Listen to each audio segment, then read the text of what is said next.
Is our planet getting shakier? It really feels like we're hearing about earthquakes all the time. But is that just because we're more connected, or is something real, something deeper actually going on? Well, let's get into the data and see what it tells us. So let's just ask the question point blank. Are we genuinely having more earthquakes now than we did in the past? It sounds like a simple yes or no question, right? But the answer is surprisingly complex. To figure it out, we really have to learn how to separate the true signal from all the background noise. So here's how we're going to break it all down. First, we'll tackle that big question. Is this all just because of better technology? Then, and this is the really cool part, we're going to dig into the super reliable USGS data for both medium and really big quakes.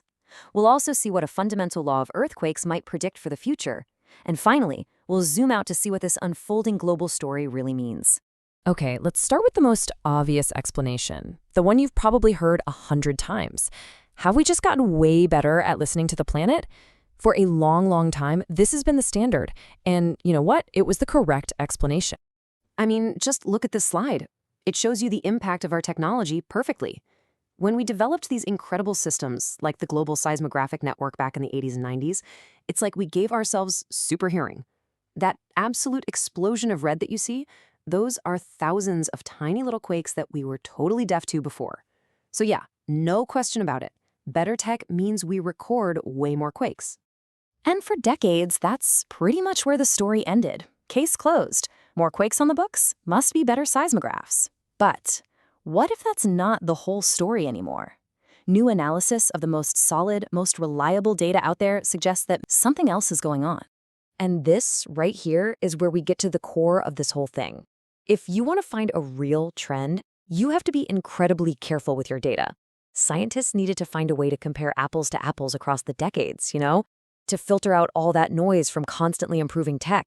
And the secret weapon for doing that is a concept called magnitude completeness.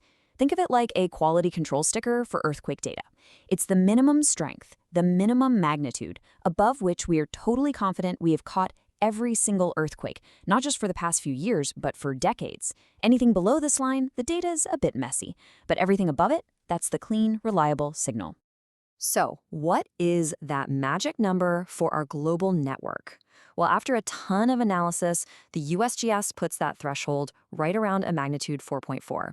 And what that means is we can look at all the quakes that are 4.4 and higher over many, many years and be totally confident we're comparing like with like. And folks, when we actually plot that reliable data, the trend is, well, it's undeniable. Take a look at this graph. It shows the number of those M4.4 and up quakes year by year. You can see the activity in the 80s and 90s. It sets a pretty clear baseline. But then after the mid-90s, things start creeping up. And after 2005, the average number of these quakes just jumps to a whole new level, and it pretty much stays there. You can see it peaked in 2021 with over 11,000 of these events. And the most important part is, this isn't because of better tech. This is a real increase in the data we know for a fact is solid. Okay, but let's be extra sure. Let's make the filter even stricter. What happens if we raise the bar to magnitude 4.5? That's a level of quake that we've been able to detect almost perfectly for even longer. And what do we see? The exact same story. After 2004, there's a clear leap to a new, higher normal level of activity. This isn't a fluke. It's a persistent signal that keeps showing up in the data. Okay, so we're seeing a real increase in these moderate-sized quakes. That's pretty wild. But what about the really big ones? The monster quakes that can reshape entire coastlines? If this trend is truly a planetary thing, it should show up in their numbers too. And here's the thing. For these massive magnitude 7+ quakes, the better detection argument just completely vanishes. It's irrelevant. A quake that powerful is so violent that we literally haven't missed a single one anywhere on the planet in over 100 years. Their historical record is a pure, unfiltered signal of the planet's most intense moments. And would you look at this? These charts, they're from a peer-reviewed study, and they're just stunning. On the left, every one of those red dots is a major M7+ quake. You can just see the shift with your own eyes. Before about 1995, the dots are kind of spread out, but afterwards they get so much more frequent, and the bar chart on the right just confirms it, showing the annual count. The rate is clearly going up. Let's put some hard numbers on that, just so it really sinks in. From 92 to 2009, the planet was averaging about 12 of these major quakes every year. But then, from 2010 to 2014, that average jumped up to almost 17 a year. That is a huge increase in the planet's most powerful events, and it's happening in the exact same time frame as the increase in those moderate quakes we looked at earlier. So the data from the past is pretty compelling, to say the least. But what could it be telling us about what's to come? For that, we have to turn to one of the most fundamental rules in all of seismology. This is the Gutenberg-Richter law. Now, I know the formula looks a little intimidating, but the idea behind it is actually really simple, and it's incredibly powerful. All it says is that in any given area, there's a very consistent, very predictable ratio between the number of small quakes and the number of big ones. Basically, for every 1 magnitude 6 quake, you'll get about 10 magnitude 5s and 100 magnitude 4s. It's like a law of nature. Okay, now think about what that means for what we've just seen. Step 1. We've got really strong evidence that the number of reliably detected M4 plus quakes is going up. Step 2. We know that the Gutenberg-Richter ratio is a constant. It's a fundamental rule.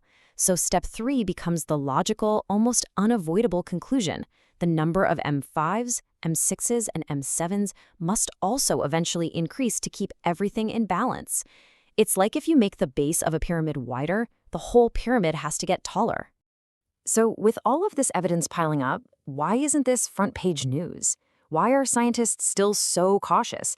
Well, because claiming that the entire planet's seismic behavior is changing is a huge claim, and science rightly demands extraordinary evidence and a really clear explanation for why.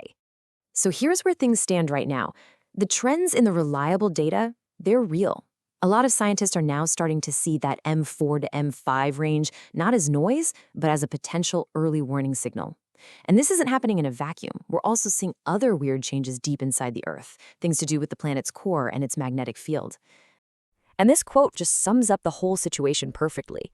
Just because the scientific community hasn't reached a final consensus on why this is happening, that doesn't mean it isn't happening. The absence of a proven cause is not the same thing as proof that the effect isn't real. You know, for decades, we just assumed we lived on a seismically stable planet. And we explained away all the rising numbers as just better technology. But the best, most reliable data we have now is challenging that old assumption. It's painting a picture of a planet that is far more active than we thought. The data is sending a clear signal. The really big question is, what is it trying to tell us?